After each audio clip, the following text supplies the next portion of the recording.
5 final story చూద్దాం. Greater Visakha municipal corporation రాజకీయం ఆసక్తికరంగా మారుతోంది. మేయర్ పీఠాన్ని దక్కించుకునేందుకు అధికార విపక్షాలు వ్యూహ ప్రతివ్యూహాల్లో నిమగ్నమయ్యాయి. మేయర్ పీఠాన్ని దక్కించుకునేందుకు మరో 2 అడుగుల దూరంలో మాత్రమే ఉన్న కూటమి అవిశ్వాసం నెగ్గేందుకు వ్యూహాత్మకంగా పావులు కదుపుతోంది. ఇటు మేయర్ పీఠాన్ని నిలబెట్టుకునేందుకు వైసీపీ కూడా తీవ్రంగా ప్రయత్నిస్తోంది.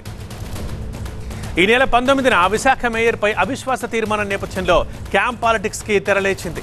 విశాఖ మున్సిపాలిటీలో ప్రాతినిధ్యం ఉన్న ప్రధాన పార్టీలన్నీ క్యాంపులకు తరలి వెళ్లడం ఉత్కంఠను రేపుతోంది. ఇప్పటికే వైసీపీ కార్పొరేటర్లు ఊటీ క్యాంపుకు వెళ్లగా ఇవాళ టీడీపీ కూడా క్యాంపు రాజకీయాలు షురూ చేసింది. అయితే ముందుగా వారిని మలేషియాకి తరలించారని అనుకున్నప్పటికీ దానికి బదులుగా భీమిలీలోనే టీడీపీ క్యాంప్ ఏర్పాటు చేసింది. అలాగే జనసేన కార్పొరేటర్లు ఎల్లుండి ఆ పార్టీ అధినేత డిప్యూటీ సీఎం పవన్ కళ్యాణ్తో భేటీ కాబోతున్నారు. మరోవైపు వైసీపీ కూడా మేయర్ పీఠాన్ని పదిలం చేసుకునేందుకు ప్రయత్నిస్తోంది. కూటమికి ఇంకా 2 మద్దతు మాత్రమే అవసరం ఉండడంతో అభి చిన్న కన్ఫ్యూజన్, ఫ్లాట్ కొనాలా సైట్ కొనాలా? కన్ఫ్యూజన్ ఎందుకు, ఒక రియల్ ఎస్టేట్ ఎక్స్పర్ట్ తో మాట్లాడు. ఎలా? బాస్ వాలా బీ ద బాస్. సభ్యులు చేజారకుండా వైసీపీ జాగ్రత్తలు తీసుకుంటోంది. దీంతో విశాఖ జీవీఎంసీ రాజకీయం రోజు రోజుకి ఇంట్రెస్టింగ్ గా మారుతోంది. మా అసోసియేట్ ఎడిటర్ ఈశ్వర్ ఉన్నారు మరింత సమాచారం అందించడానికి లైవ్ లో. ఈశ్వర్, జీవీఎంసీకి సంబంధించి వైసీపీ కార్పొరేటర్లు ఊటీకి ఆల్రెడీ క్యాంప్కి వెళ్ళారు కదా, మరి ఇంకే బెదిరింపులు అంటూ ఈ ఆరోపణలు ఏంటి?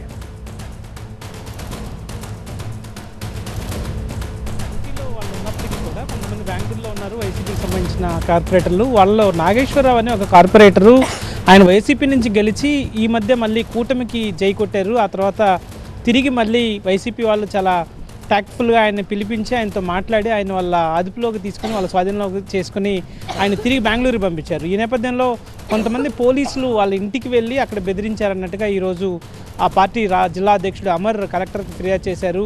ఇట్లాంటి బెదిరింపులకు పాల్పడడం ఎంతవరకు సబ్ అంటూ ఎన్నికల అధికారి అయిన కలెక్టర్కి ఆయన ఫిర్యాదు చేశారు. ఇట్లాంటి బెదిరింపులకు భయపడిపోవంటూ ఆయన విప్ కూడా జారీ చేశామని చెప్తున్నారు. అయితే ఇక్కడ గేమ్ స్టార్ట్ చేసింది కూటమి. ఎందుకంటే ఎట్టి పరిస్థితుల్లో జీవీఎంసీ మీద కూటమి జెండా ఎగరవేయాలనుకుంటుంది. దానికి సంబంధించి విజయం సాధించడానికి అవసరమైన స్ట్రాటజీని కూడా పూర్తి స్థాయిలో వాళ్ళైతే రెడీ చేసుకున్నారు. ఆ ప్లాన్ని అది ఎగ్జిక్యూట్ చేసే క్రమంలో మాత్రం కొన్ని ట్విస్టులు కనిపిస్తున్నాయి. అంతిమంగా మాత్రం ఖచ్చితంగా కూటమి జెండా ఎగరవేయడం చాలా ఖచ్చితంగా కనిపిస్తుంది. ఎందుకంటే ప్రస్తుతం అవసరమైన 2 కార్పొరేటర్లకు సంబంధించి వైసీపీ నుంచి ఇప్పటికే వాళ్ళకి వైసీపీలో ఉన్నప్పటికీ కూడా పార్టీ కార్యకలాపాలకు దూరంగా ఉన్న బెహ్రా కుటుంబంలో ఒక 2 కార్పొరేటర్లు ఉన్నారు. బెహ్రా భాస్కర్ వాళ్ళ సతీమణి కోడలు ఇద్దరు. అయితే వాళ్ళిద్దరిని చేర్చుకోవడానికి టీడీపీ ఎమ్మెల్యేని అభ్యంతరం వ్యక్తం చేస్తున్నారు. అక్కడ స్థానికంగా ఉన్న టీడీపీ ఎమ్మెల్యే వాళ్ళిద్దరిని పార్టీలోకి రాణించకపోవడంతో ఇప్పటివరకు ఆలస్యం అవుతుంది. ఒకవేళ రేపు అత్యవసరమైతే పార్టీ ప్రతిష్ట ముఖ్యం కాబట్టి వాళ్ళని ఇద్దరిని చేర్చుకుంటే ఖచ్చితంగా విజయం సాధించే అవకాశం ఉంది. అయితే ఇంకా అక్కడ ట్విస్టులు అయితే చాలా పెద్ద ఎత్తున జరుగుతున్నాయి.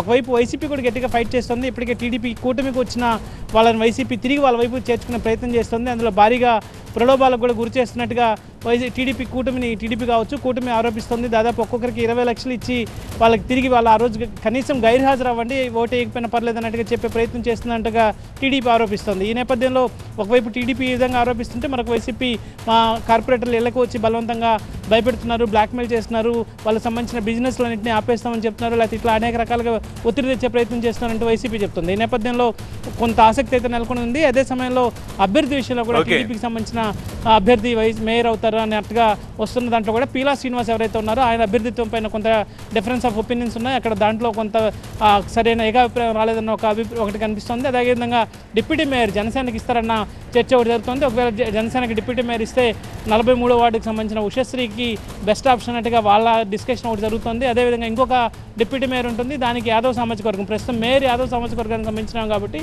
అవిశ్వాసం ఆమె పైన తీసివేస్తే మరొక యాదవ్ సామాజిక వర్గాన్ని రీప్లేస్ చేయాలన్నట్టుగా తెలుగుదేశం పార్టీ ఆలోచిస్తుంది. సో గేమ్ అయితే కూటమి స్టార్ట్ చేసింది. అవసరమైన విజయానికి అవసరమైన స్ట్రాటజీ అంతా చేసింది. అయితే మధ్యలో ఎగ్జిక్యూషన్ టైంలో జరుగుతున్న ట్విస్టులు మాత్రం చాలా ఆసక్తిగా కనిపిస్తున్న పరిస్థితి కనిపిస్తుంది. Okay, studio.